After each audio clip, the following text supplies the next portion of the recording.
Yeah. Now we're...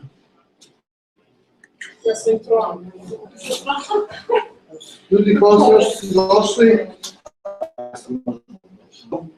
Predavanje Michael Bowring.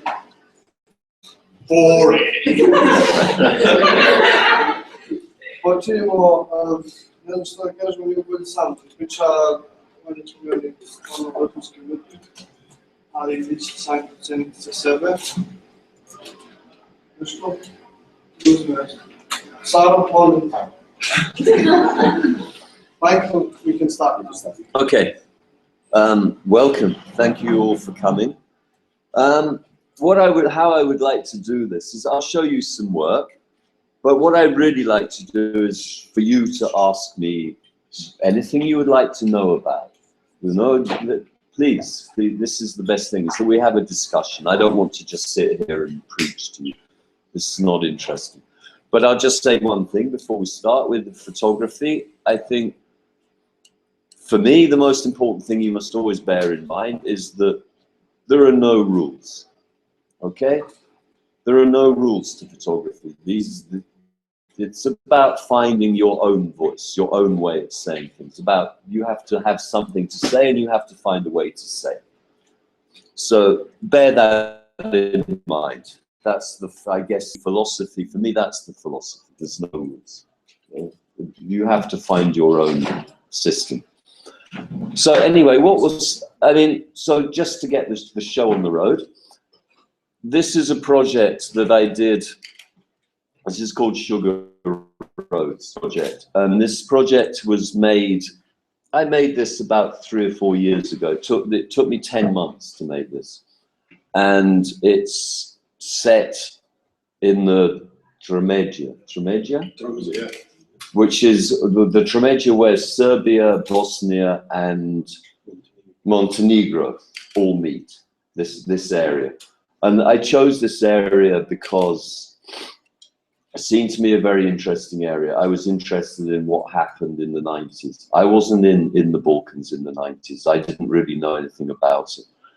And but I heard all these stories about how, like with a lot of wars, actually. I mean, I'm English. I grew up at a time when we were having a lot of problems with the IRA, the Irish Republican Army. They were constantly bombing London and things. And they always said it was about religion, but everyone knew this was bullshit. It was nothing to do with religion.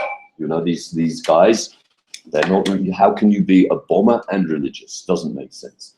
So I went to this area to see, because this is an area where, okay, there was a lot of violence in this area. There was a lot of, and this was a mixed area. This was Muslim and Serbian area. So I wanted to see for myself, who are these places? And I found, for me, a completely different story. I didn't really find anything connected to religion. For me, it was actually connected more with poverty, really. You know, you make people really poor, you give them nothing, you give them no hope. And then at this point, it's very easy to lead them into violence. This is world story. This is not Balkan story. This happens everywhere. You know, I worked a lot in Africa and several places where there was wars going on, mostly civil wars. And it was always the same story. A small group of people can manipulate a large group of people very easily once violence enters into the story. So anyway, this is Sugar Roads. And the reason it's called Sugar Roads is because actually nothing to do with the war. Is that this is still an incredibly poor area, but the borders are porous. You know, I mean, for the people that live in this area, they don't really see these borders, because these borders, in some way, are false borders. They're not real. They're not real to these people, because suddenly, you know. Anyway, we'll get to that later. So anyway, this is just how the story works. This is the first picture. This is a sort of introductory picture. Doesn't really tell you anything about this place apart from okay, it's rural, it's rustic, and they have sheep. Okay. Now, this was an interesting phenomenon to me. Every village had a new church. They've got no money. They've got no money for schools, hospitals, things, but they had money for church. Although, funny thing is, most of these churches, when you go inside, they're sort of empty. You know, there's nothing in the church. Everything is on the surface. But when you go inside, often they're completely empty, actually. They don't even have seats. They don't even have any, sometimes they're just bare concrete.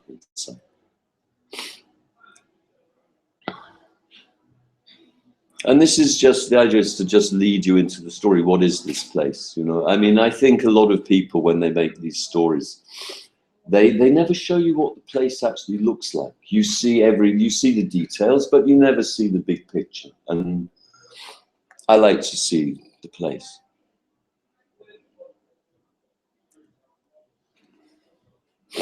Okay, now this is why the project is called Sugar Roast. They're very poor in this area, and one of the main sources of income is smuggling. You know, and of course they're from this, they know how to move across this border very, very easily. You know, they can easily bypass the customs and the police and everything.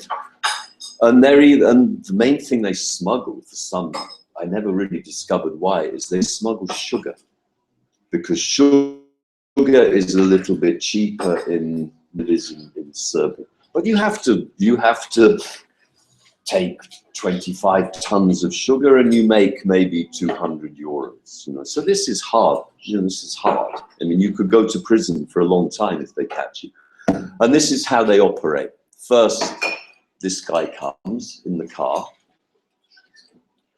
He comes in his car and he's with his mobile phone. Shall I?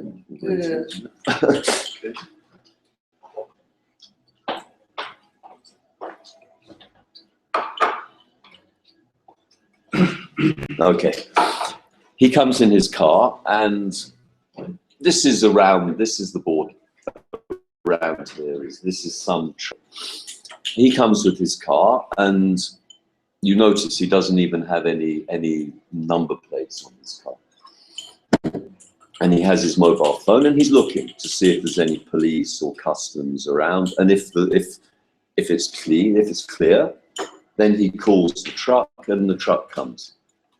And then he moves a few more kilometers, and again, so they sort of go like this through the border. This is, I know, of course, this is one of the reasons why they don't respect the borders. This is the old border post between Serbia and Montenegro.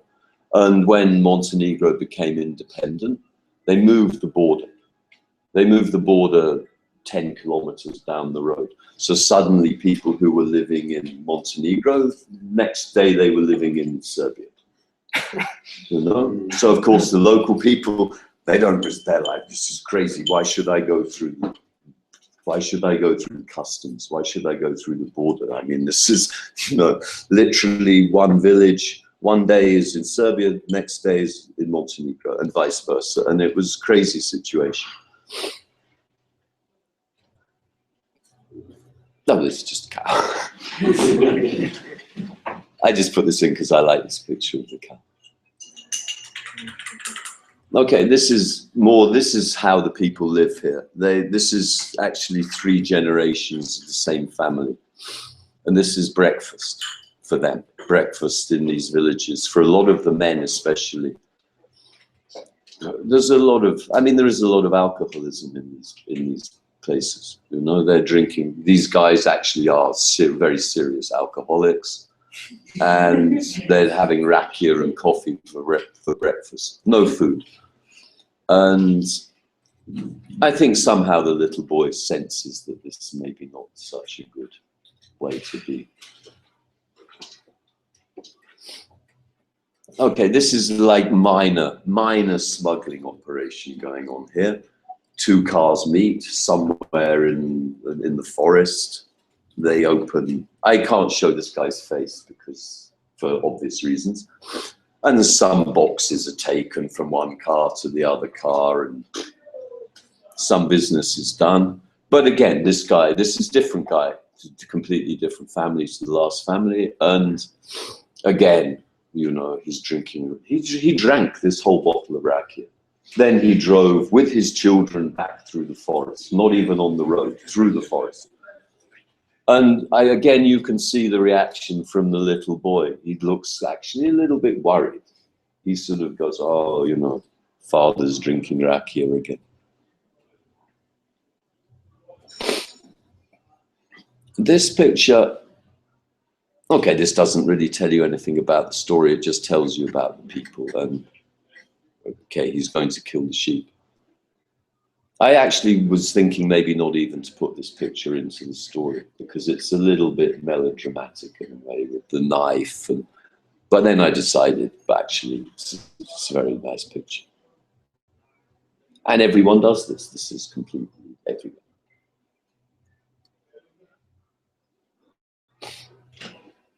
Okay, these people, they're farmers. And for me, I really love this photograph because there's something about this very strange body language. When I entered into this barn, I was really surprised. I didn't expect to see this. I thought, you know, this is the mother and the little baby cow, but they seem to be separated. You know, like almost like the mother doesn't want to be with this baby. And I guess that's just that moment. But somehow it seemed like quite sort of like an interesting metaphor maybe for this story. This yeah, exactly. But this is taken in Bosnia, this picture.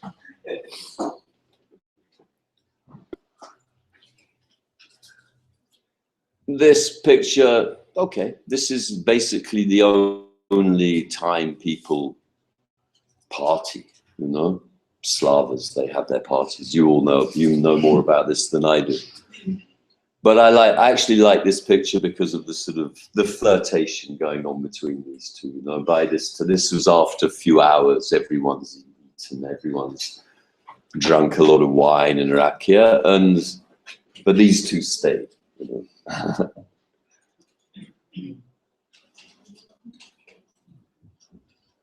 These horses are actually wild horses. Nobody owns these horses. They run wild in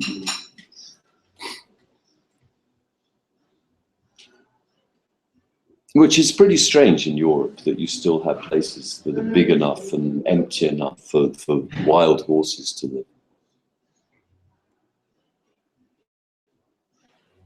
Again, this is like a village party.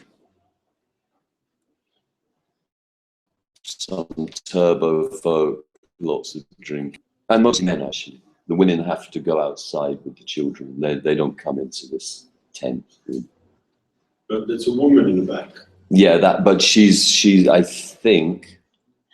A couple of them actually. Yeah, but they're part of the entertainment. Then.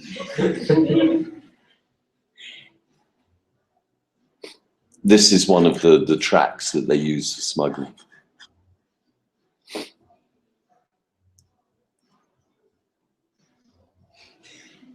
This photograph, well, to me, I mean, I just find this sort of actually quite extraordinary, this photograph, because, you know, the way he's actually caressing this other guy's hair. And he was doing this for 5 minutes, you know, but it's not some gay thing. They're just friends, you know, as far as I know.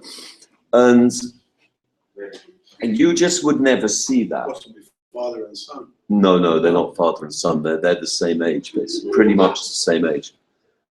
They're two guys that have been born and brought up in this village and never left this village. Most people leave, I mean.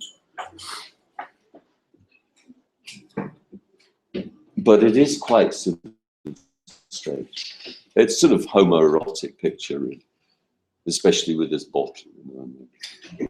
It always seems to be bottles. And funnily enough, these two guys, they're very interesting because neither of them drank. They didn't drink alcohol, but they didn't drink alcohol because when they were younger, they drank a lot, and then they realized it's time to stop, and they actually did stop. Okay, this again, now this is in the borders with Bosnia, and this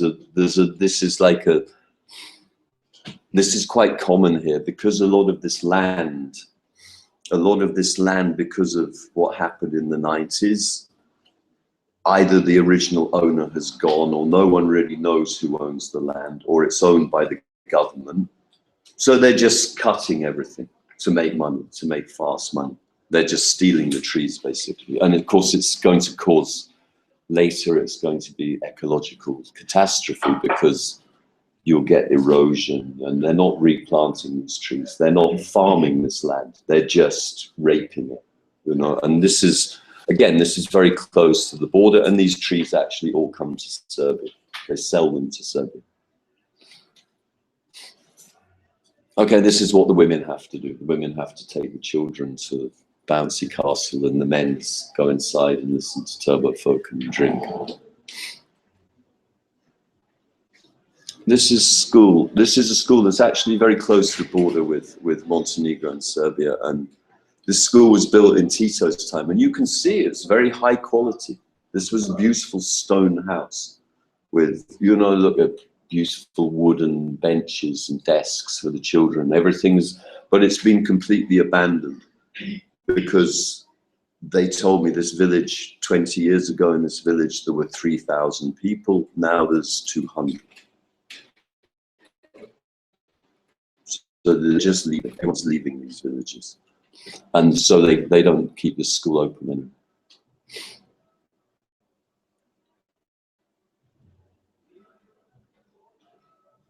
Okay, this is quite a common thing in this area. People come, a lot of people who left the area, they come back in the summer for 1 or 2 or 3 weeks, a little holiday to visit their family and things. This guy actually, he lives, the guy on the right, he lives here. These are his cousins, I guess. But I quite like this picture because these women are twins. And twins are always sort of fascinating. This is when you go over the border now into Montenegro. There's a huge sign and it says, "Welcome to Montenegro, ecological capital of Europe." And in front of you, there's this hill, big hill, where they cut all the trees down, and on the side of the road for 2 or 3 kilometers is this. And it's burning all the time.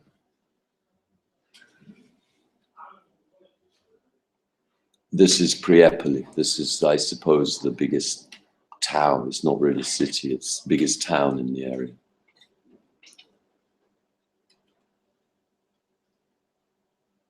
But these just some local people. This woman on the right, actually, she was the local teacher. It was her that told me the story about this school.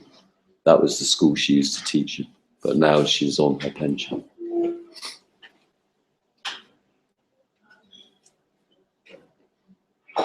Okay, this again, some smuggling is going on with a different crew. This is the road in from Serbia, and this is the road down into Bosnia.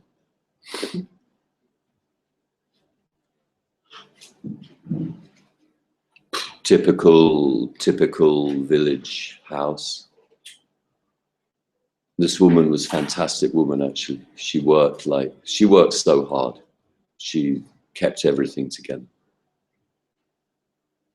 And she was almost blind, as you can see from her glasses. I mean, she really could see very little. This is milk. Bottle. Yes, yes, she had a cow. Everyone has a cow, and some people have sheep. And that's one of their main sources of income, actually. They sell the milk for very, very small money. This is an abandoned house.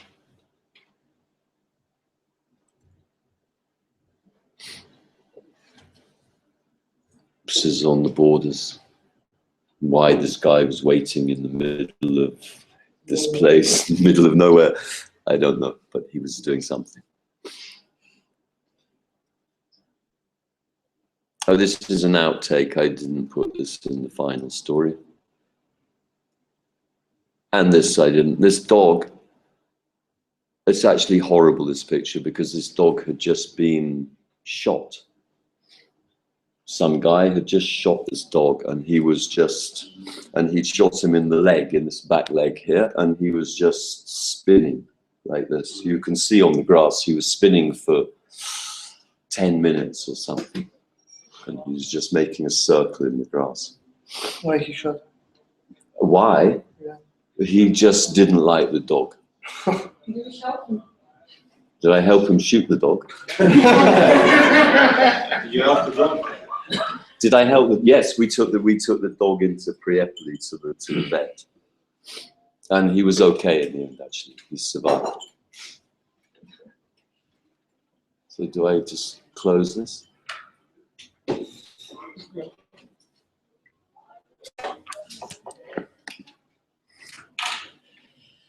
But the reason I shot this story in black and white was because I knew that it was going to take nearly a year. It took 10 months to shoot this story. And new moment.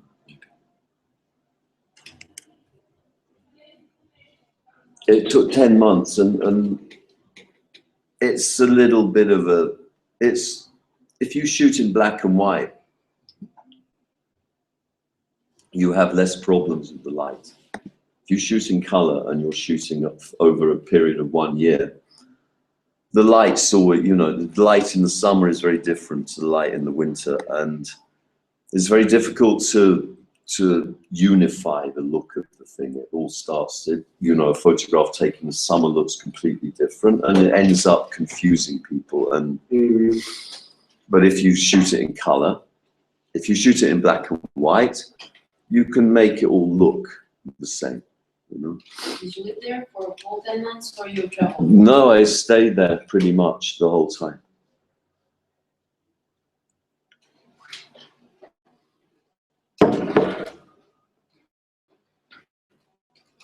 Okay, now this is a completely different thing. This is a thing I did for quite a long time ago, actually. Each one of these are different parts of Serbia, mostly. I think there's some from Montenegro as well. And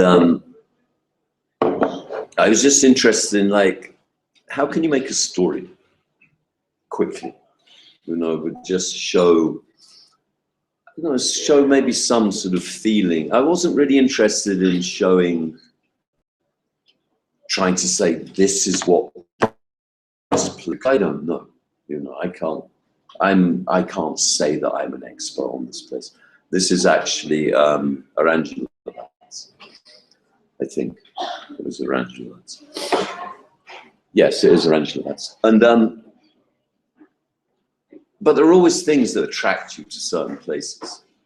Anyway, for me, I don't know about you, but for me, there's always certain things attract you. And what attracted me in Arangelo, I suppose, was I liked this sort of strange. It's quite an old place, but everything was socialist. All the architecture, all the new, everything in the center, and everything was this sort of brutalist social architecture, which I like. I like this architecture. But and then you have this strange sort of, then in the middle, this marketing, terrible marketing. And sometimes you just want to take photographs because you like what you see in front of you, you know? And then later you have to analyze why, what does it mean to me? Like this one on the right, I just like this because I liked the fact that there were these two people, you know? One is a painting, a mural, and one is a real person. this is Avila. This is Avila.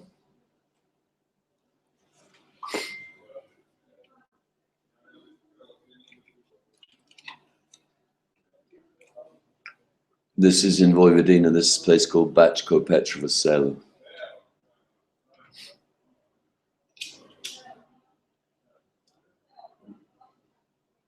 So I suppose you're looking for something that identifies each place, and with this place, it was like a sleepy little village, you know. So I like this: the old woman sitting on the bench, the guys playing cards, you know. This is Čačak.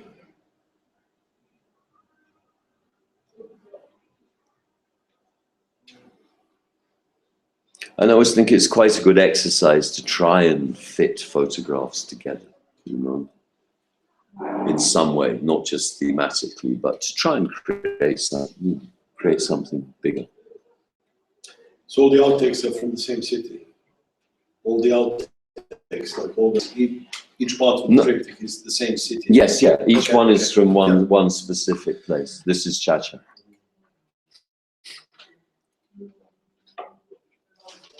And it gives you an excuse, you know, like this picture in the middle, this picture of these I'm not sure what this tree's called, but this is one of the first trees, isn't it, that comes in the spring. And it's just pretty. And I mean, I'm supposed to be a photojournalist, documentary photographer, but sometimes you like to take pretty pictures, you know, and then it gives you a reason to use it.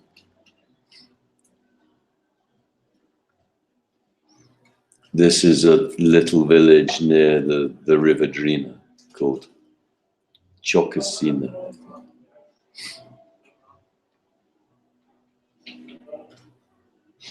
And again, I mean, this picture in the middle, there's like this miniature church. And I was, what is this? And this church was, look, it's smaller than the house. What is it? It's a church, it's a little miniature, but it's like a miniature church. So I didn't. I actually didn't go inside it, but I mean. So it's not some sort of optical illusion. No, it's real. Playing with a no, I mean. wide angle lens. No, it's absolutely real. I mean, it looks like it's from Disneyland or something. Yeah, and rakia with. Yeah, well, there is always a bottle. Yeah, but rakia with the wooden cross inside. I think that was the first time I ever saw this thing where they put the wood inside the bottle. And it actually makes it taste horrible.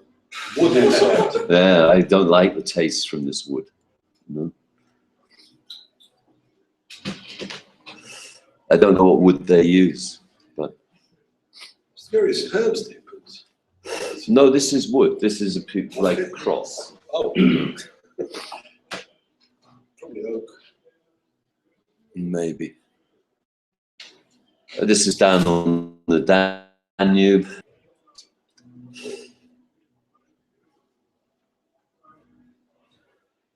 Mixing color and black and white, which is something, again, that's, most people say you can never mix color and black and white, but why not? You know, for me, I think it's okay.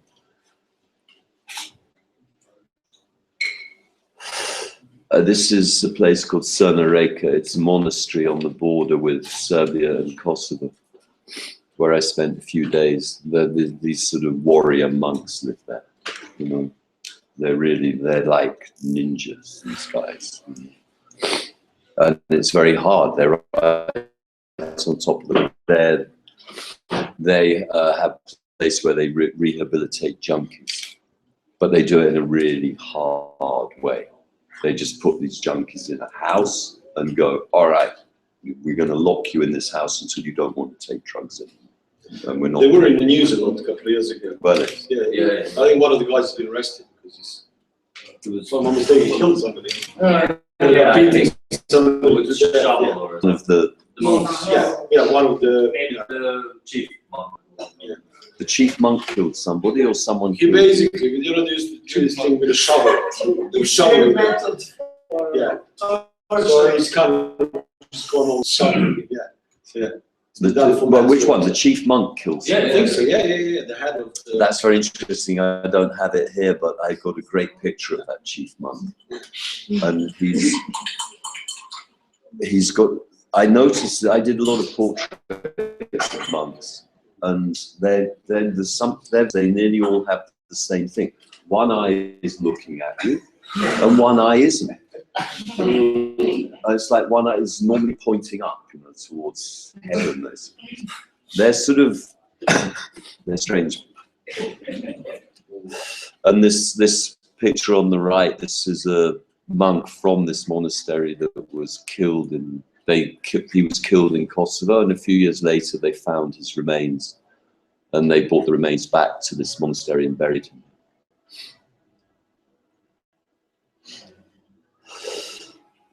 And, this is one of my favorite places in Serbia. This is a place called Dereblatska.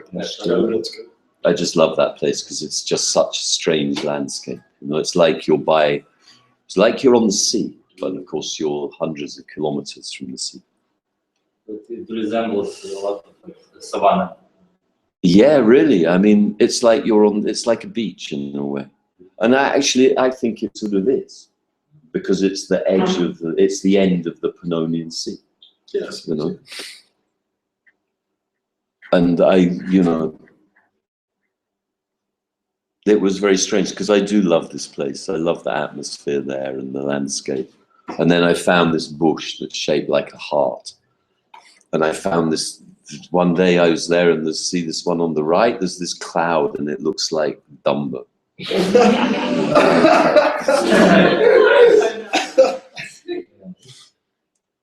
I mean, a lot of people accuse me of photoshopping this, but it's not Photoshop. Okay, this is Dorchel. This isn't really, this is just exercise in composition and shapes.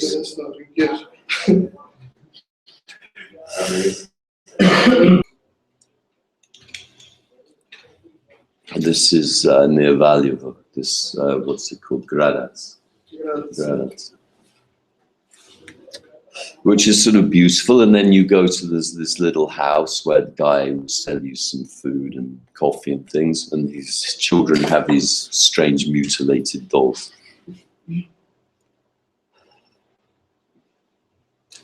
This is Belgrade again. This is New Cemetery, around the New Cemetery.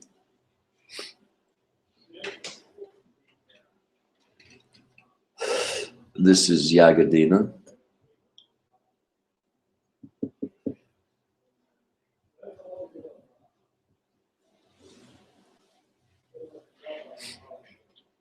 This was an interesting place. This was, every few months I have to leave Serbia for my visa to get stamped. And I always wanted to, I thought I'd use this as an excuse to go to different places. And I looked on the map and there was this border post somewhere like halfway up in Vojvodina between Serbia and Romania. And it said border post. So I thought, okay, I'll go to that border post. And I got there and it was closed. There is no border post, actually. It's just gone. And, they just closed it down. But they still had the sign, you know, welcome to Serbia and things. And you could just walk across into Romania. And I love these lions that seem to be everywhere. And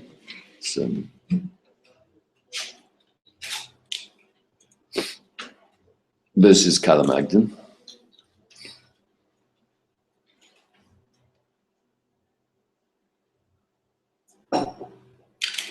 Kalinic Piazza,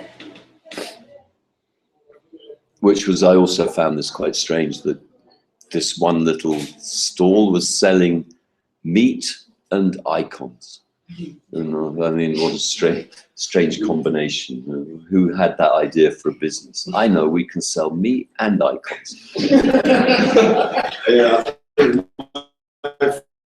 Everyone concept, you know, religious artifacts, candles. Also waxing. Yeah, I know. I've got a photograph of that. There's a place. Have you seen the shop? It's like on Mackenzie. Mackenzie, što prodaju cveće, sve moguće gluposti, prodaju poseb za prebacim. Yeah. They make all these, yeah, It's all wax, yeah. they're selling all these candles, but you know, the stuff left over, you can take it home with you. As well. This is Kladovo in eastern Serbia. This is the market, fantastic market. Just selling, you could buy anything here. You could buy anything from a horse to some Chinese shit.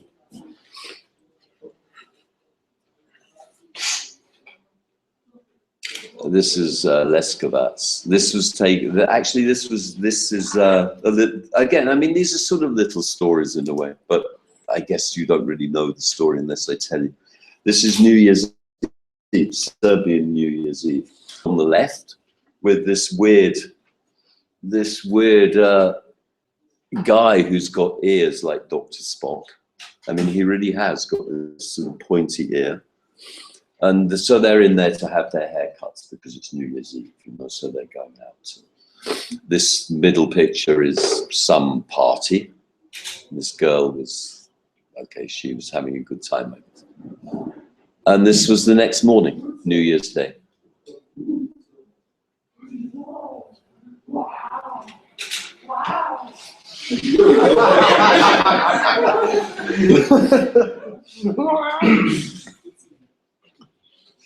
This is Novi Pazar. This was Novi Pazar, which I also find this is like quite an interesting place. I'm not really happy with this one. This, like, I tried to make this thing with the pictures on the outside to be at an angle, but now I would probably change this. But at the time I quite liked it. This is the picture in the middle. This is the oldest, I think. It's beautiful, actually, beautiful church. And this building on the right, there's a lot of these new buildings, and actually no one lived. I mean, some people live, but mostly you see these boxes. This is, they're making fake jeans and things.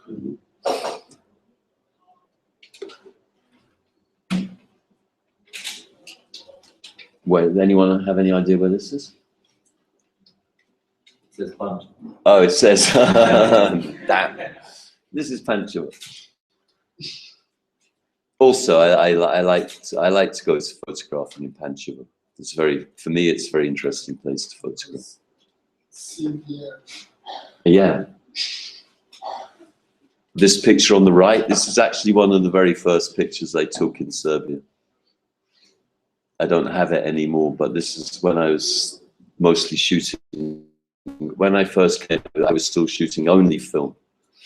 I was really against digital photography. I was a complete Luddite. I was like, no, digital photography, no, pure photographers must shoot film, you know? And I had this little Ricoh GR film camera, which I loved. This camera, it's such a beautiful camera. And it had this fantastic flash on blitz. And one night we were just passing this petrol station. I saw this. For some reason it appealed to me. I still love this picture. This is Petlova Brdo. And this aeroplane is still here, but every year it gets smaller and smaller. They take bits off it every year.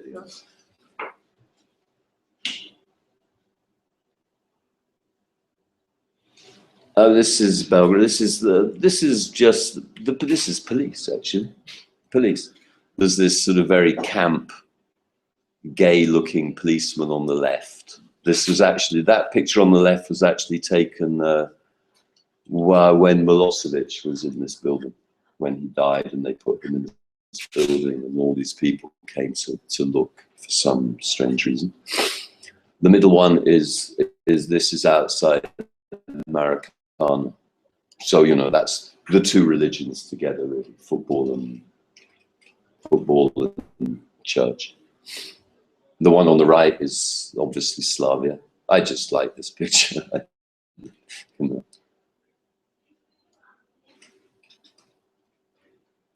Okay, now where are we? Požarevac.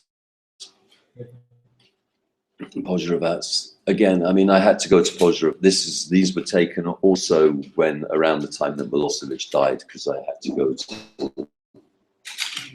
to funeral.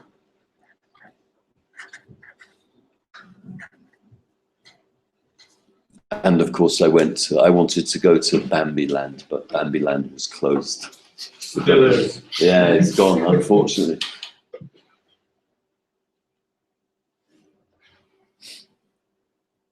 This is Ruma.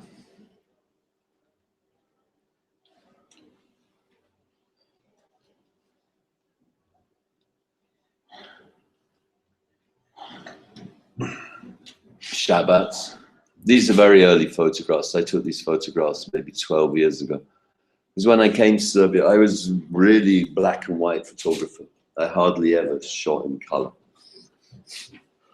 But through chance in a way, I just found I couldn't buy black and white film here. I couldn't get the film I wanted. And so I started to buy color film, and every time you bought it, you would get different film. But I thought, okay, fine, I'll just work with that. And I sort of started to then, because I had to shoot color, I started to notice color more.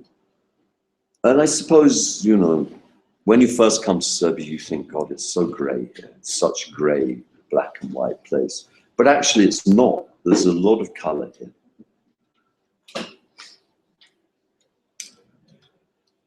So this was sort of like the beginning of my love affair with color.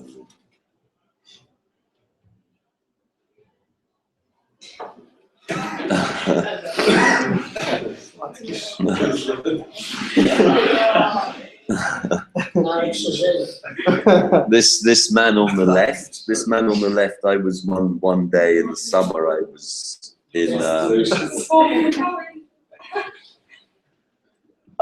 in Arda, and this guy was street tattooist.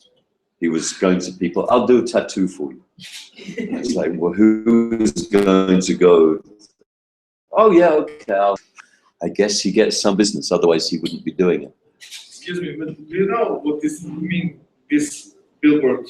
Yeah, it's for chocolate. Yes, but this is the of the Serbia. Popular is best wishes. Best wishes. Yeah. Best wishes. Yes. And it says star in English. I mean, it's star. Star. Yeah, but the K is cut off. I just liked it. I just like this combination of this sort of strange looking, pretty strange looking guy, really. With best wishes. And I was talking to, and I said, I mean, I made a bit of a fool of myself, really, because I said, why do you have a tattoo of yourself on your chest? And he said, no, this is my brother.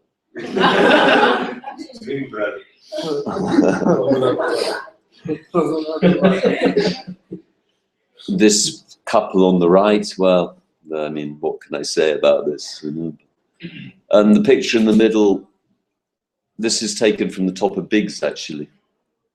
I used to like going on the roof of Biggs when there was a time when you could go, but now it's more difficult. And they've gone now, actually. They took these Bambis, they took it down, which is a real shame, because I did something.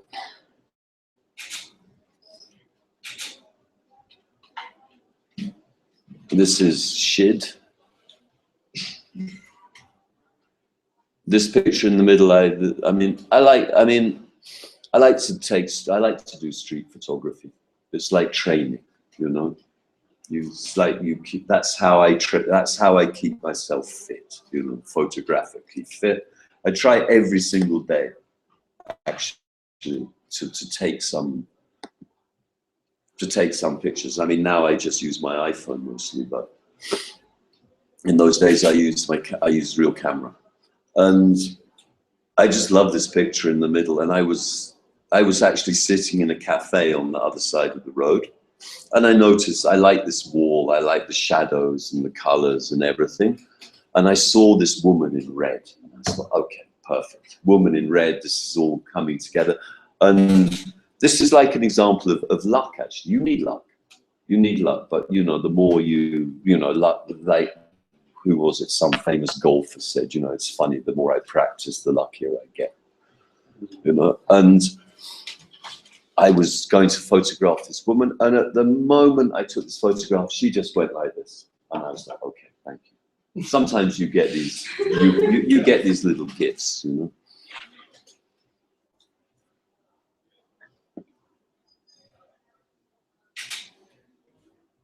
This is, well, this is just, this is again near Arangelovac, actually, some lake. I was sent, some magazine in England sent me to photograph this mountain that you see in the background.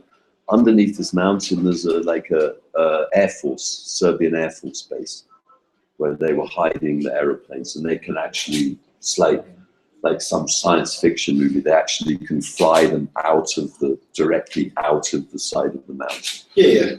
And they were, few of those in yeah. And this picture in the middle, this is just, I like this picture because this again was like an empty, so you see on this black thing on the left, this water is dripping down. This was actually below this lake. The water would come down from this lake and they would fill it up and you could go swimming. Because you can't, like, as it says here, you can't go swimming. For some reason, you can't go swimming in the lake, but you can go swimming in this pool, but it's empty. And I just saw the shape, and for me, it looked like an angel, actually. I just saw that, for me, it looks like an angel in profile. And the picture on the right, I just like, you know, we're photographers. Sometimes we just like things because they just look, you know, they're just attractive to us. And this was attractive to me. This is Ustya. This in the middle, this is your Setsa, yes. This is Setsa.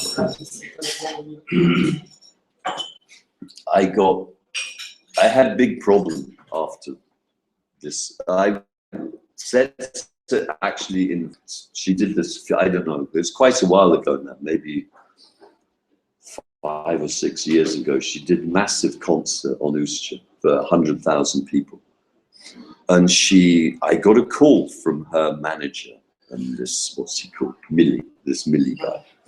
And he said, I want you to photograph Setsa, but everything, like do a documentary style photograph, the rehearsals and the concert. So I was the only photographer that was actually allowed on the stage. That's why this photograph is taken from behind her. No one else could take this photograph. But then a few days after this concert, someone published in one of the Serbian newspapers this picture of her cellulite. I don't know if you remember this, but it was all her cellulite on her legs. And they thought it was me, because they're going, and I was going, no, it wasn't me, you know, but they thought it was me. And they were fairly pissed off about it. But I think in the end they believed me. The picture on the right is traveling circus. And like most people, I like circus. But this picture of Setsa in the middle, I sort of, maybe it's only me, but I quite like this picture because these sort of two balls of smoke in the middle, they reminded me of her tits. Like these huge silicon tits.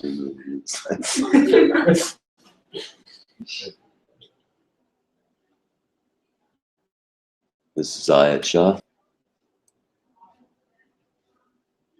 And again, just this is, I suppose this is old and new. On the left, you've got this old socialist shopping center, which I actually think is very nice. I love these sort of, these tiles on the wall, and I like this graphic arrow. I really like it. And then you've got the new, you know, the new on the right, this sort of boring supermarket. And this thing in the middle, this is very popular. You see this all over Serbia. this thing. I lived for a while in Gornji Milanovac, and every day they would close the main street of Gornji Milanovac, and so you could walk down the street, and this guy would come every day with these little electric cars, and the kids would drive them up and down the street. Okay, I think that's...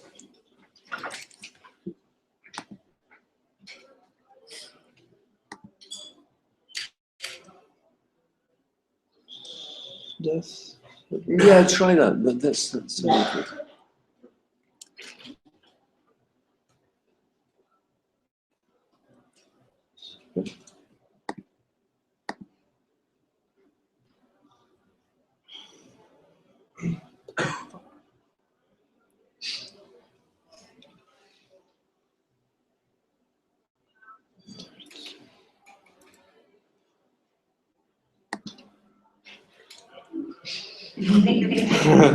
Ja sam problem. Don't worry.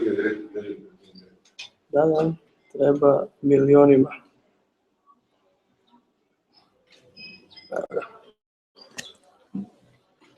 Okay, this is...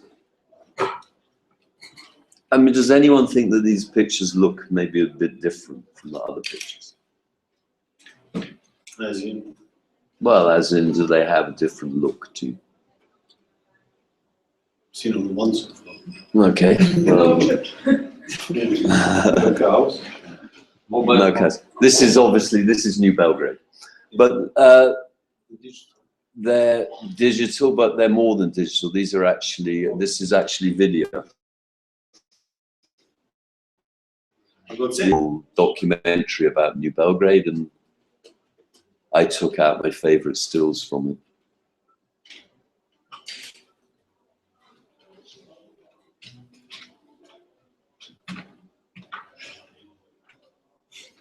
This one just amused me, actually, you know, for obvious reasons.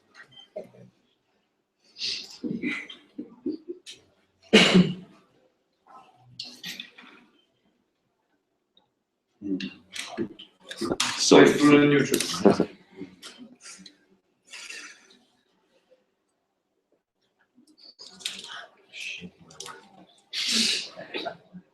Sorry, someone works there. This is opposite. On the other side of this building is a Civ building. Here, and this is the other side.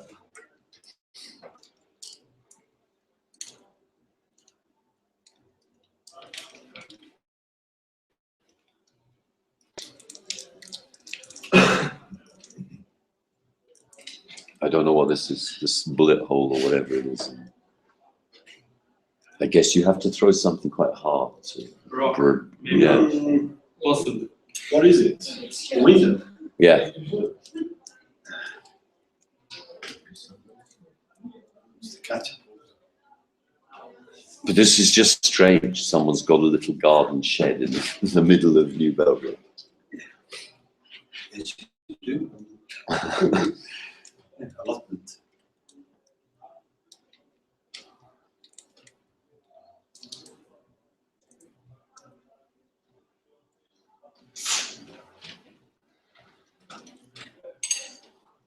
This guy's taking his Dobermans for a walk.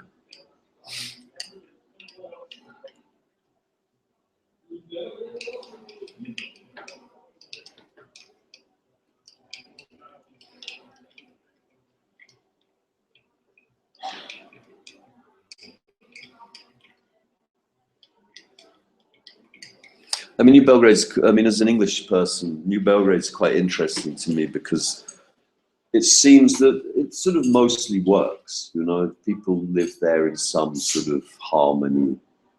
Mostly it seems like it's not too bad, you know. Whereas in England, these blocks in England, they didn't work. They just didn't work. They became terrible places. You know, and most of them now have been knocked down and replaced with much smaller. Yeah, well, in Serbia we had a mix, which never happened in London, basically. In England, you had this kind of isolated communities of kind of poor working classes and immigrants when you put loads of poor people together, it doesn't really work. Or in Belgrade, you had, well, in Serbia, you had a whole mix of kind of, you know, lower classes, middle classes. So. And I think in New Belgrade, a lot of these, especially the older blocks, the ones that were built in Tito's time, they're actually very well made. You don't, I mean, in England, if you live in a block, you can hear everything your neighbors are doing, and they're cold, and they're ugly, and they're not, it's not a nice environment. But these apartments in these old blocks, they're very nice. They're big. They've got high ceilings. In England, they made them everything to the minimum. You know, what's the minimum amount of space people need to exist? Because it was sort of, you know, affordable housing for, you know, it was free housing, basically. Yeah.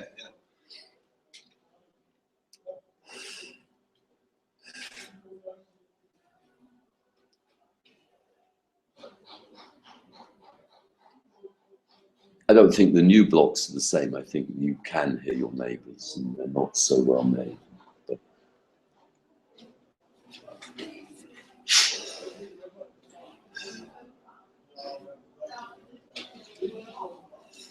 and I like this. I like that even everywhere in Serbia, you're never very far away from nature. Sort of, nature's always trying to take back. You know, in Serbia, it's always jumping on the.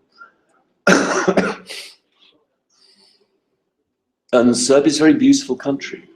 You know, it's the countryside, the nature in Serbia is beautiful. It's like you should exploit it more, really, because actually not just Serbia but Bosnia, especially Bosnia, I think, is parts of it is stunningly beautiful.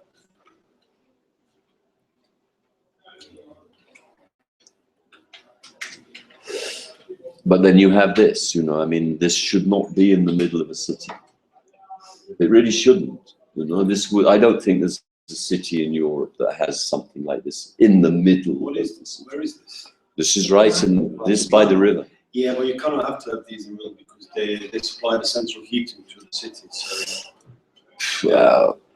Mind you, they were built on the outskirts 50 years ago. The city expanded. Now they're in the middle. Yeah, maybe. Yeah. But why build it by the River Sava when you could have built it on the other side of New Belgrade?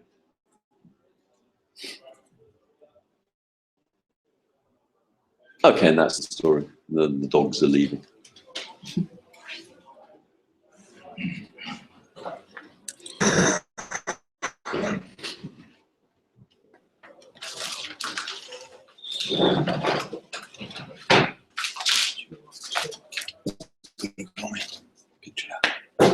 Ciao.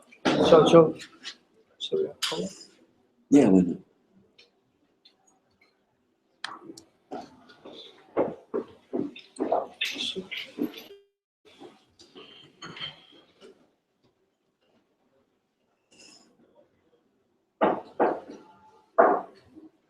Oh, that shouldn't be in there, actually. Let's start with the next one.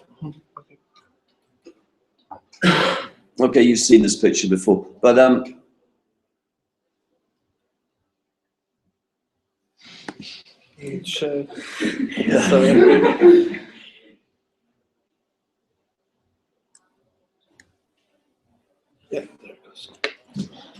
okay, I mean, I'm mostly photojournalist and documentary photographer. I mean, more documentary photographer these days because photojournalism is not really viable anymore. But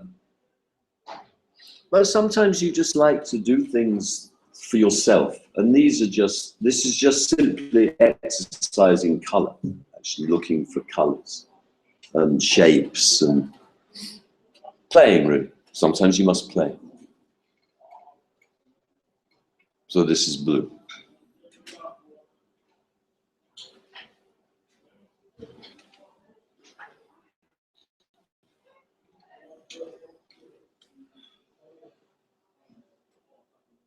Green.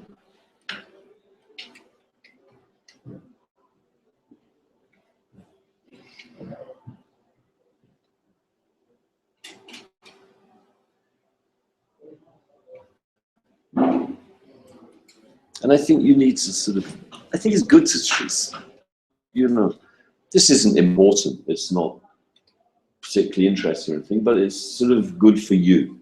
So you have to do these things sometimes just to move yourself out of the normal area. If you always do the same thing, you get bored with yourself, actually.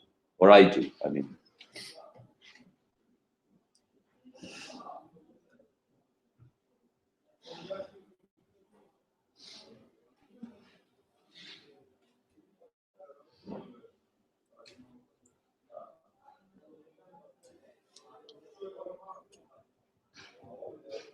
I think it's very important that you work, you know, that's the most important thing. Work, work, work, you know. If you think too much, you think, oh, well, how am I going to do this? What am I going to do? No, just do it. You can always throw the photograph away. Oh, waiting is always very important. Wait and wait and wait. Go back 1 year later, go back 10 years later sometimes, and you see things that you might not have even been aware of at that time. And so you must just keep working every day. Every day take photographs. And you know, that's, don't be afraid of going, oh, this is rubbish, this is terrible, this is boring. Don't be afraid of this. Just, you don't have to show it to anyone, you know? Because you can fool yourself if you're not careful. If you only ever look at your best photographs. No, don't do that. Look at your worst photographs as well. It's very important to do this. Remind yourself, yeah, sometimes what the fuck am I doing? You know? Because I don't know how you work, but when I go out, if I have to go and do a job, or if I'm working on a personal project, sometimes you go there and your mind is completely empty. What am I going to do? How am I going to see this?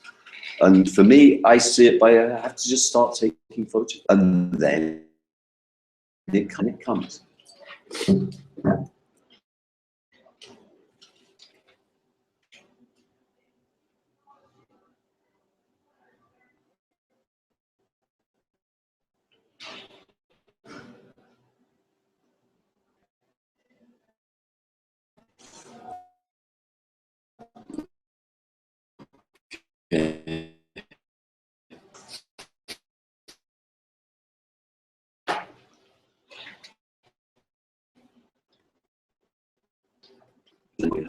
Work or other people's work and what you're doing.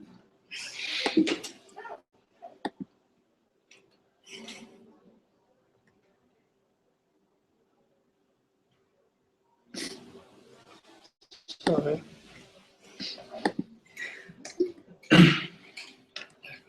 Okay, this is, I don't do this very much anymore, although when I first came here, I used to shoot a lot of medium format, mostly black and white, but like I said, same with 35mm, I had to move into color because I couldn't get black and white film here. And I'm a big fan of square format. I like because it pushes you. You know, 35mm, we all know the rules for 35mm. We all know the composition, etc., etc. This is something. Actually, I think we mostly have it's something we're born with. We understand composition. And if you really don't understand it, then I don't think you can ever be a photographer. I think most photographers are people. I think that's why we become photographers. We understand, innately understand composition. And it's interesting. But of course, composition, when you're in square format, these rules will change. And that's a very good exercise to shoot square format because it's very hard not to repeat yourself. It's very difficult not to just keep taking the same composition again and again and again. Because with square format, the best composition is to put the subject in the middle. This is the best, that's what works best. But so you have to find a way of altering this, way of adapting it, you know. And one way, like with this one, you know, this woman, she alters the composition, this old woman. And it's sort of funny, you know. I mean, that's another thing. I think even if you're photographing the most serious things, there's always room for some humor, you know. There must always be some humor. I mean, not just in the photograph, maybe, but within yourself as well. You have to be, you know, you're not a different person when you go and photograph something. You're still the same person. Okay, you have your head on. You have, okay, today I'm photojournalist head or documentary photographer head. But you're still yourself. And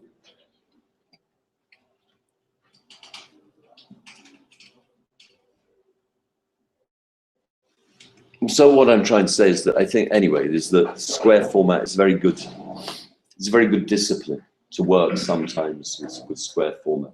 Move yourself, you know, you must be constantly, don't go in, once you find your, you know, I think for me, there are times when you go, oh, this is so easy.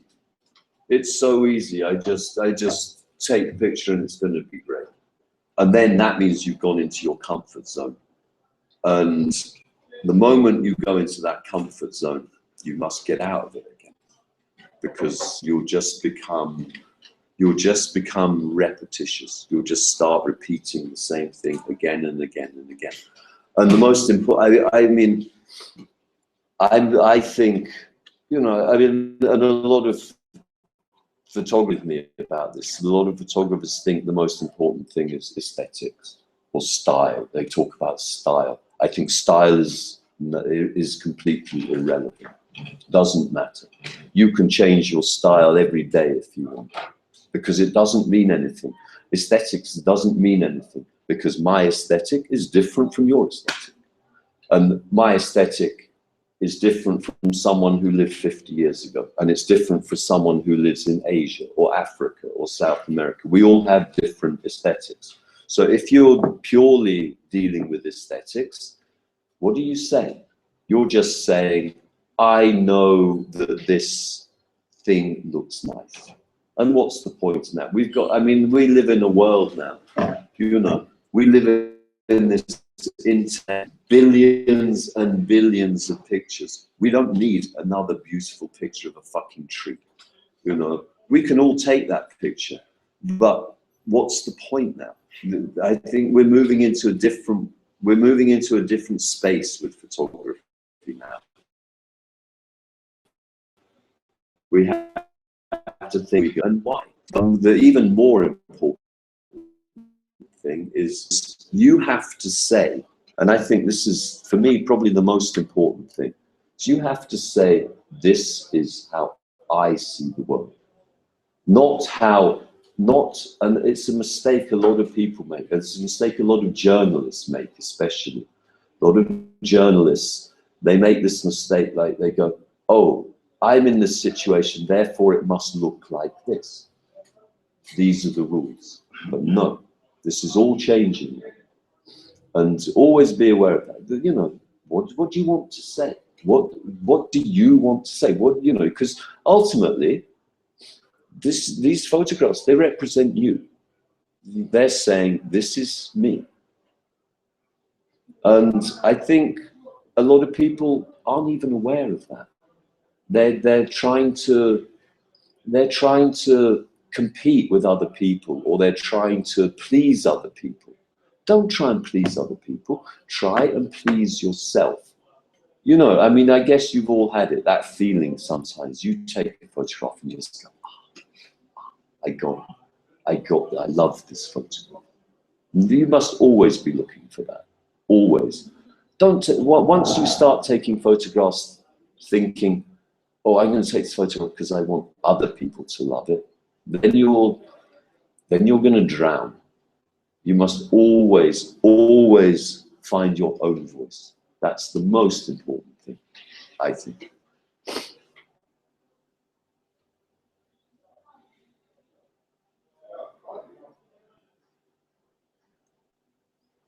I mean, if you look at all the great photographers, they're all trying to please themselves. They're not taking photographs for you. Henri Cartier-Bresson's not taking photographs for you. He's taking photographs for himself. They're all doing that.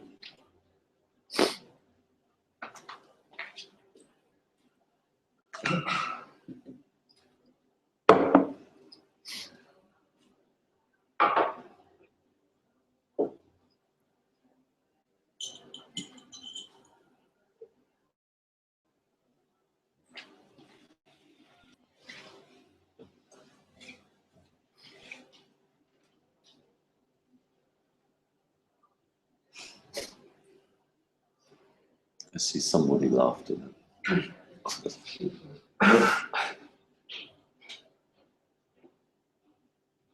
I mean, I like this picture because I see this a lot in the Balkans. This sort of, you don't know whether to laugh or cry, really. This sort of very kitsch, pink house. But again, it's closed, you know, this guy's lost his business. I mean, what is going on here? So you've always got this mixture of, what is it? What's the word? It's this sort of melancholia in a way, but there's always some hope there in a way. It depends. Yeah.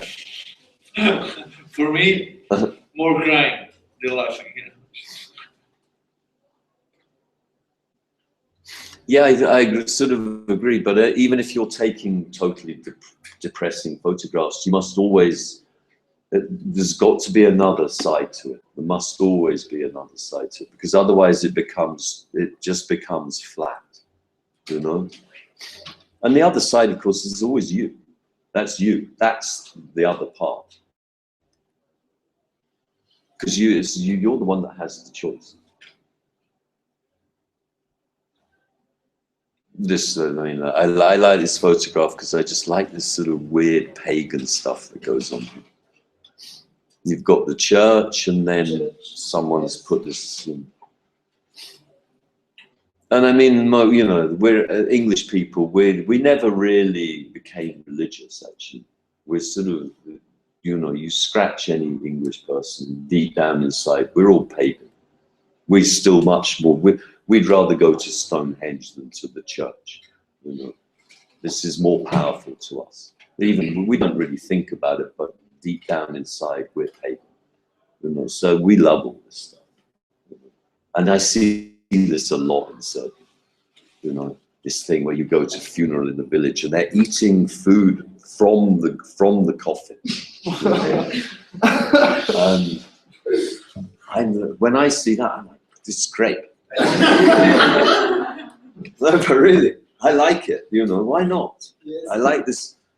There's a sort of strange attitude to death here. Death's much more, it's much more on the surface in the Balkans. In the West, in Western Europe, death is like, we hide this away, you know. But here, death's everywhere. It's, you know, you walk, I did a project once where these, you know, when someone dies on the road, they make these little shrines and they have the face and they leave little things next to it, you know, and their friends come and they leave rakia and they leave. I mean, I saw once, well, I don't know why, but there was one guy, he died in some car crash, and underneath his little shrine was 15 bottles of deodorant, you know? Like, maybe this is some joke with his friends, you know, maybe he was like a smelly guy or something, or maybe he was a very vain guy, I don't know, but I like these little details.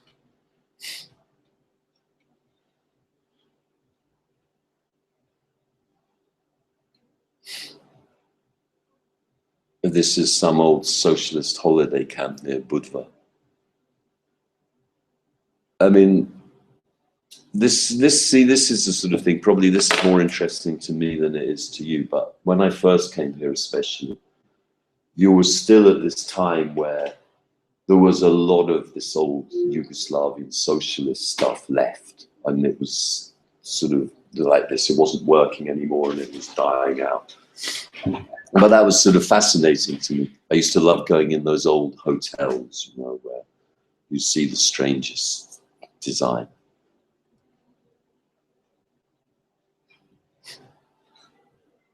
This is in this street. I was in this, actually in this, where, on the other side of the street where this supermarket is.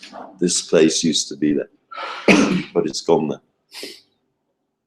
And again, I like this, you know. For me, I'd much rather see this than see Kentucky Fried Chicken as some corporate design, boring thing, you know. This is some guy's made his little business, he's bought some plastic chickens, and that's enough. Yeah, and he's stolen this from whatever. Yeah, from the cartoon.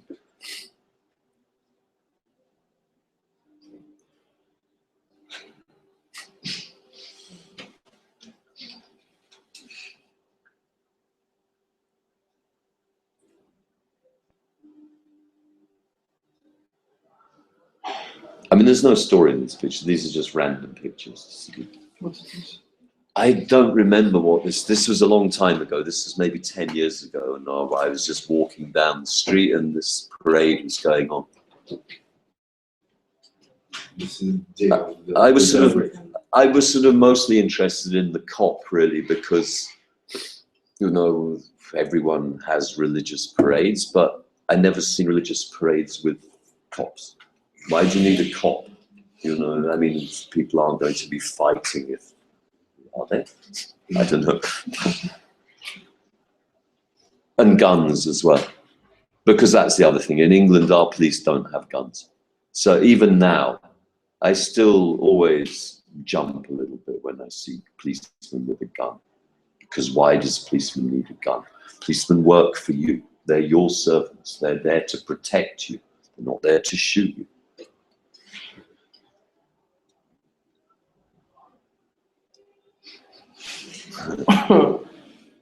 When I first came to Serbia, I lived in Zemun for a few months, and this was the local. You could go here and buy cheap wine directly from the barrel. And this guy was just very, very. He'd filled his. I was in the shop with him, and he bought it in his suitcase, and he bought 25 bottles of wine. He bought all these empty Coca-Cola bottles. They're all filling up with different wine. He just drank one of them, the whole bottle of wine, in about 10 minutes, and now he's very drunk leaving this place.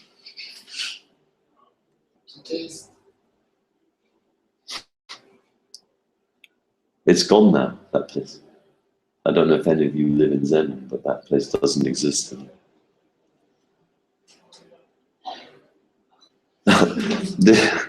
I don't know why, but I just love this photo. It's one of my favorite photographs I ever took in Serbia. Again, this was taken in Zemun, actually.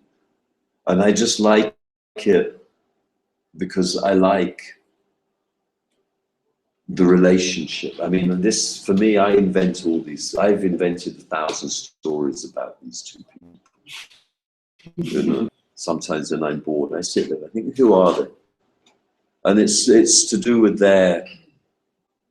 this woman, look at her. I mean, she looks pretty formidable woman, really, with this very heavy makeup. She looks pretty serious woman. I wouldn't like to, you know, I wouldn't like to be in an argument with this woman.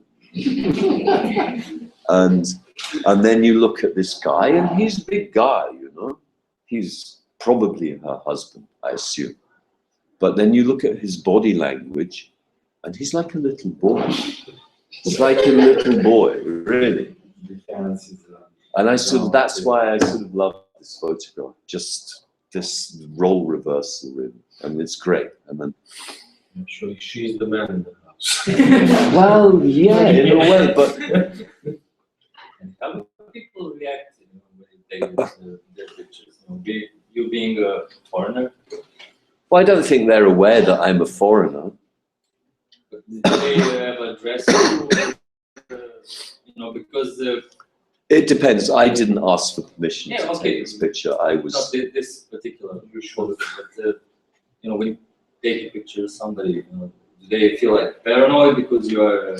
Sometimes, yeah. I've had some very violent reactions from taking photographs. I mean, one guy really tried to beat me, and all I was doing was taking very boring picture of. He had a shop somewhere in, I can't remember, some village in Vojvodina, and just on the corner of the shop was this nice, you know, nice composition, nice colors and shapes, and I was just like this. And he came out, he's tried to smash my camera, he tried to beat me, then I got back in my car and he was banging on the window of the car and everything, and I was like, man. And I showed him, this is with digital camera, and I showed him, look, this is what I'm photographing. And he's still going crazy, you know? I mean, you expect it in some situations, obviously. I mean, when I've been photographing, for instance, I had to go and photograph when they were burning the American embassy. Literally, I mean, there's looking around my head and there's people trying to really beat me. But that's normal, you expect that and you're prepared for that. But when you're in a little sleepy village in Vojvodina taking some blood, you don't expect the guy to come running out and go crazy, you know? But mostly people, I mean, I always try and, with street photography, I always try and acknowledge that I don't ask for permission because I don't like pictures where they're aware of them. This is why I like small cameras, because people ignore small cameras. They just think, oh, he's just tourist, it's just an idiot camera. But I always, once I've taken the picture, if they know, I smile at them, and sometimes I even stop and talk to them. And most 99% of people are quite happy with this. They don't mind at all.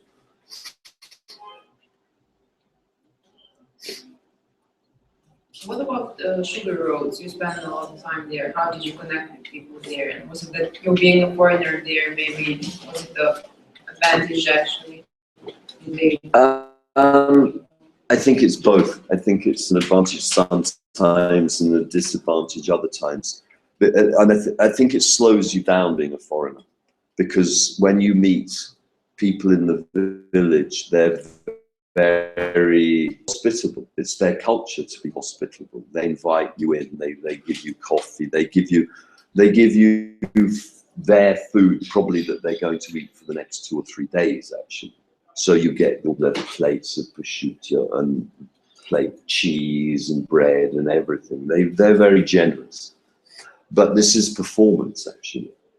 And you have to go beyond this, because otherwise you're lying, you're misleading the people. You know, everyone starts to think, wow, you go to the village in Serbia and they're all sitting there with tables full of food and drink. And this, of course, is not true. Most of them are quite poor and they're not eating like this every day, you know? They're really not. So you have to go beyond this. So you have to go again and again. And I never photographed this first meeting because it's a lie, actually. It's theater. And you have to move beyond this always. And I guess that's probably true of you as well. I mean, if one of you guys, girls go to the village, you're going to get the same treatment. But maybe I always get the impression that they're acting a little bit, you know? So you have to, that's why you must put the time in. You have to spend time and get to know them slowly. And so in the end, they're like, oh, okay, the boring photographer's coming again. And they stop acting. They stop this performance. And then you get the reality, actually. Mm-hmm. I mean, okay, I got photographed in Sugar Roads of a Slava, but this is Slava. So that's okay, you know, because that's what you're supposed to do. You're supposed to have banquets and everyone should be fed. But you can't do this with everything, you know. I mean, saying PETAR earlier that he's going, there's so many photographs here that are misty. And that's because it sort of is misty in that part of the world, you know. But, and this is how you chase the story, you know. I mean, I would get up, you sort of get to recognize, okay, it's probably going to be misty the next morning. So I would always make a point of getting up when it was, or not getting up, but waking up when it was still dark, just getting light. But then if there was mist, I would go, okay. And I would have like a mental map in my head of some locations that I've been where I think, okay, it's misty, this place is going to be really, it's going to look amazing. And I would just go to that place. And that's how I got those photographs, actually. None of those photographs were taken by me just passing through. They were all places where I thought, okay, when it's on the misty day, I'm going to go there. And that's how you get them. You know, you have to work at these things. It's not everything is, you get some gifts, you know, gods of chance, they give you some gifts. But mostly you have to make your own. You have to, you know, you have to be constantly thinking and reevaluating and going back and back and back to the pictures and going, is this really the situation? Is it really the most, I mean, it's truth. I mean, you've got to be truthful. You can't, you know, some photographers will just show you the best pictures. But I've got pictures that are probably better than those pictures, but they're not the truth. They're misleading you. They're telling you a different story, which is not the true story, you know? And of course, editing is very, very important in that as well.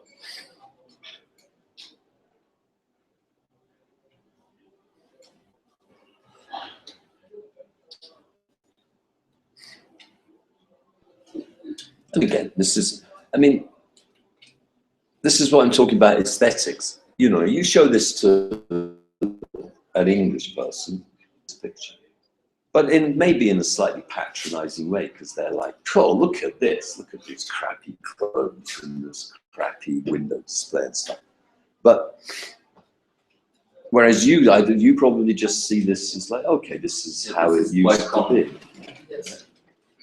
And that's why I'm saying you mustn't get too hung up with aesthetics, because you can make big mistakes, you know.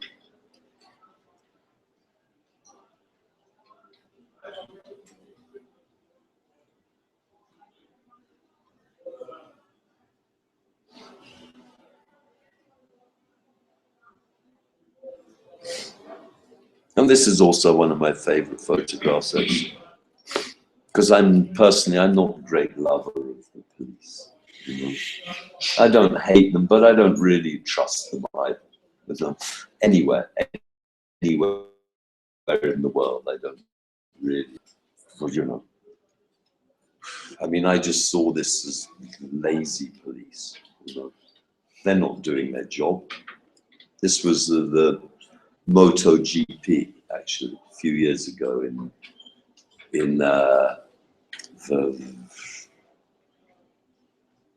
what's this town in the east of Serbia, on the border with Romania, with the V? Vršac.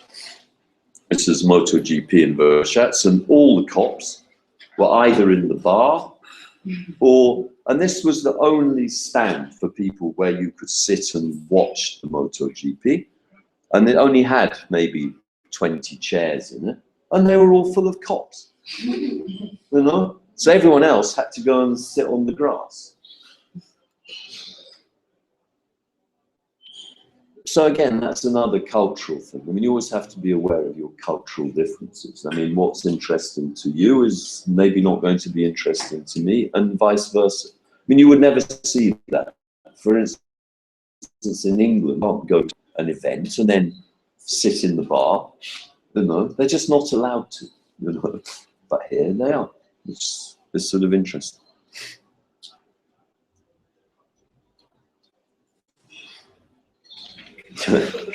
What happened? This was this is part of this is the very first story I ever shot in Serbia. And I shot it for an English magazine, and it was very strange, because it's such a small story. For some reason, some English magazine called me and they said, we've heard that in Belgrade there's this sort of fashion for slimming clubs, right? They went, and I was like, really? Because it seems to me that there's not really many fat people in Serbia.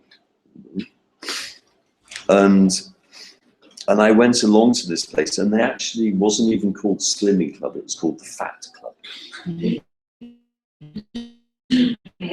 And what they do is basically, and I was expecting to go to some place where they'd be telling you what food to eat and stuff, and, you know, giving you some dietary advice or something like this. But no, actually, they're just people who gather to dance and drink. And I don't know why that editor wanted the story, but actually it was really good fun to do. They were very nice people.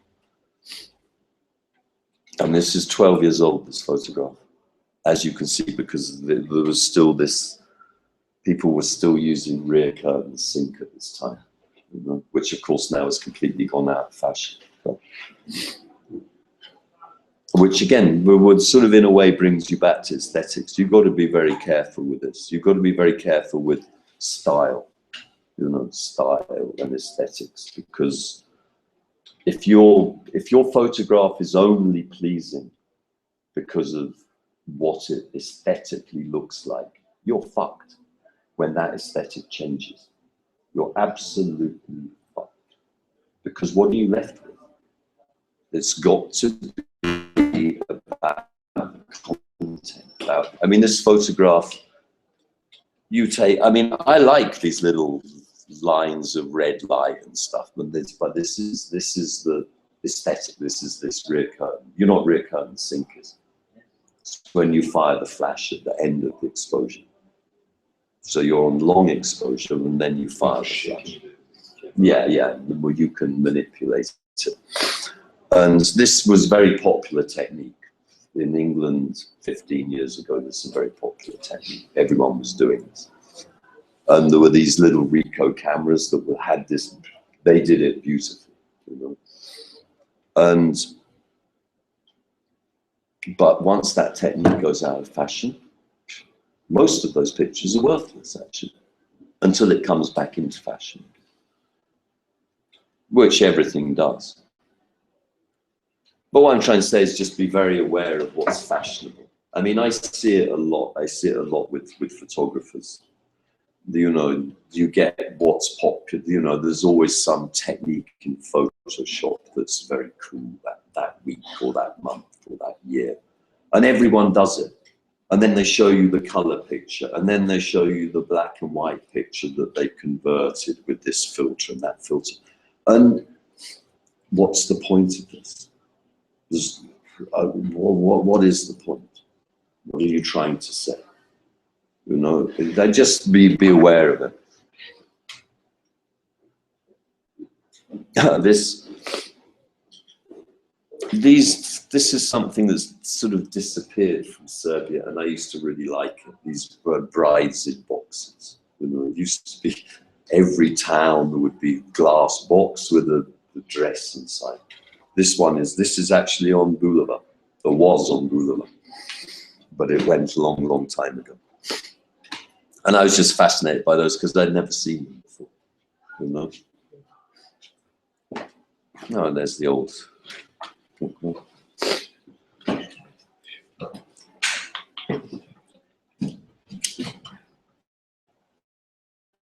know, again, to go back to, I'm sorry if I'm boring you about aesthetics, but, you know, this photograph, again, this photograph's 12 years old. Now, with your modern digital cameras, you don't need blitz anymore. You can shoot in the dark almost, which is maybe a good thing, maybe a bad thing. I don't really know, but, you know, this was basically dark. You know, there was really no light here, but I loved this mural and it was snowing, so I had to use the blitz. I had no choice. But it gives it a quality that now you don't get that quality anymore because no one would even think to do that. They would just go, oh, I put it on ASA 30,000 or I can still shoot it. You know?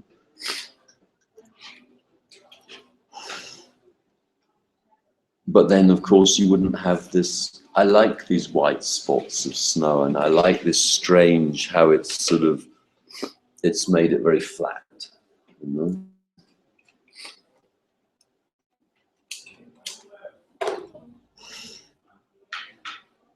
this film versus digital argument, which is an endless argument, and it's actually, there's no right or wrong to this argument. It's purely what you want to do. But I don't think you would have got this. This photograph wouldn't look like this if you shot this with a digital camera. It's the film that made this picture.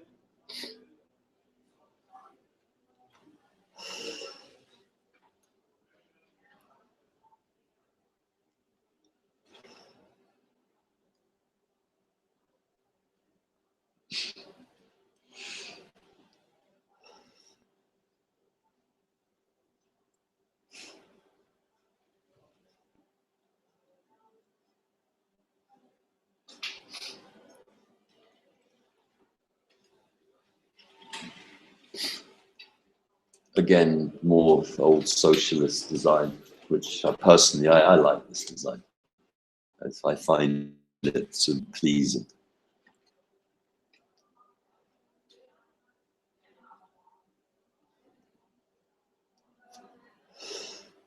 Oh, this is another, this is also one of the earliest stories. This is this psychiatric hospital that's between, when you go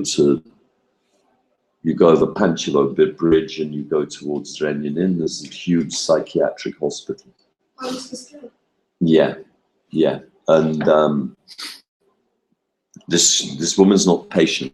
This woman, she worked in the laundry. Her job was to clean all the blankets for these poor people. But she just looked so exhausted and tired. Yeah, I mean, it must be pretty depressing working in this place. I mean, it's terrible. They've got no money and they're feeding them on bread and cabbage soup every day. That's what they eat. And drugs, of course. The blankets from 1942. Yeah, maybe. Maybe.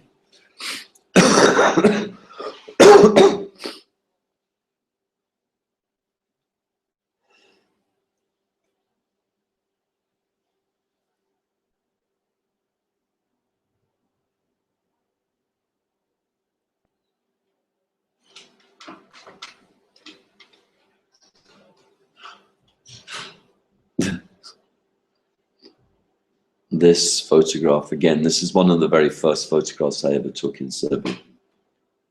It's somewhere in Vojvodina, I don't know where.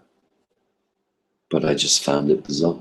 I mean, this is, what does it mean? I never understand. I still always go back to this photograph. Because what does it mean? How can you have this arrow on both sides of the pointing? Take, probably some proud worker. Yeah, it probably is something simple like that, but for me, I find it quite a nice metaphor for the place. Wit. If I ever make a book, I'd probably put this on the cover.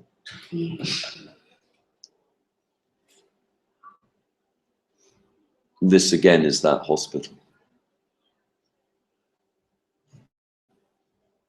This was a big scandal with this hospital. It was famous. They had a very good collection of art there. And they encouraged the people who were the patients there, they encouraged them to paint and to make art and stuff. And then it's all started to disappear.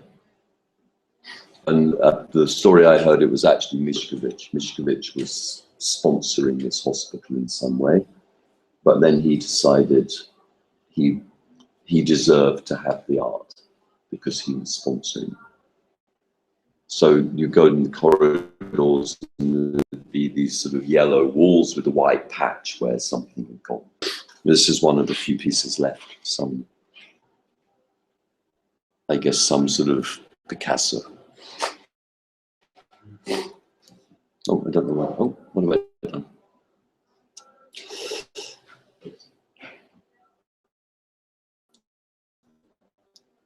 Again, for me, this photograph,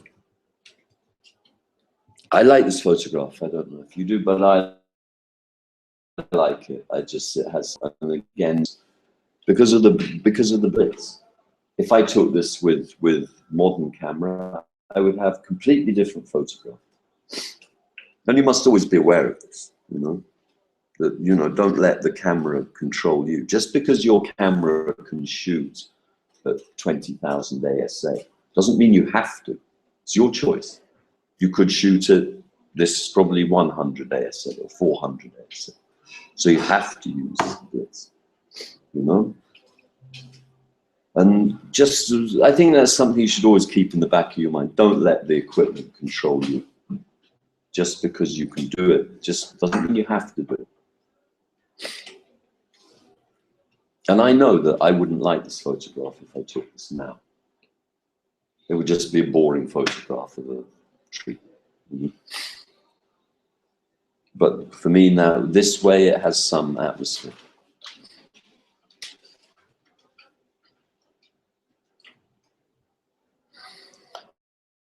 This photograph, this is another one of these brides in boxes, you know, a glass box. This is on the road to Valjevo. And someone you can see here, like just below the roses, there's this little patch where they stuck a new piece of glass on. Because one day I talked to the owner of this place, and she said that one day some drunken guy just came with his gun and shot the, you know, just shot the woman, you know. And so she had to put this patch on and change the woman as well. Yeah, maybe. And then so I was like, and as I was watching this, I noticed that this is these little white spots, the yellow spots in her hand. This is car headlights. And I mean, this was a conscious decision, you know. But this is because I had to spend a few minutes talking to her to find out the story. If I was in a certain position, they would be in her hand. And it just seemed to me that that was the best place to have these lights, because you couldn't avoid them. They had to be somewhere. So why not put them where you want to put them?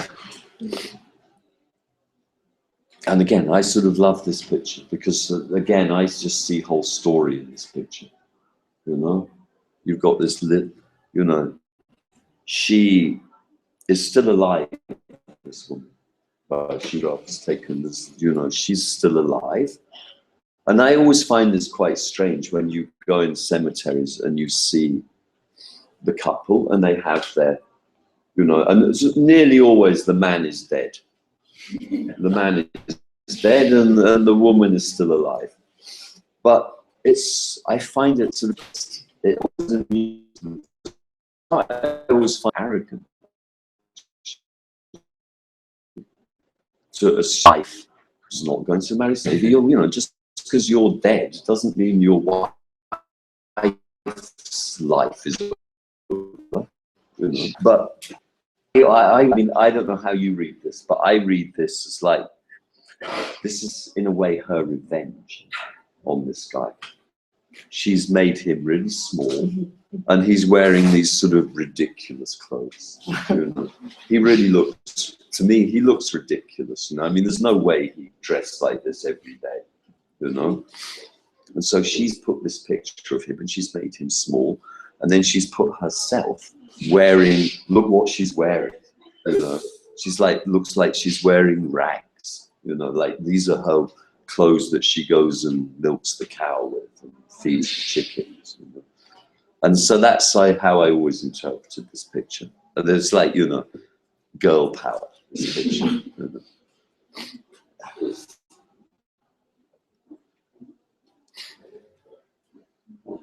Again, I mean, sometimes you just, I mean, I just got attracted to this because I just liked the atmosphere of it and the shapes. And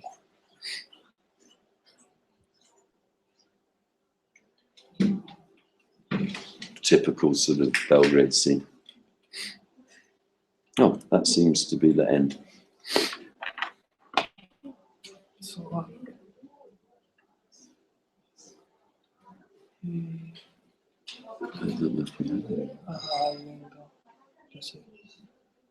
Well, that's all the photographs I will show you, but I mean,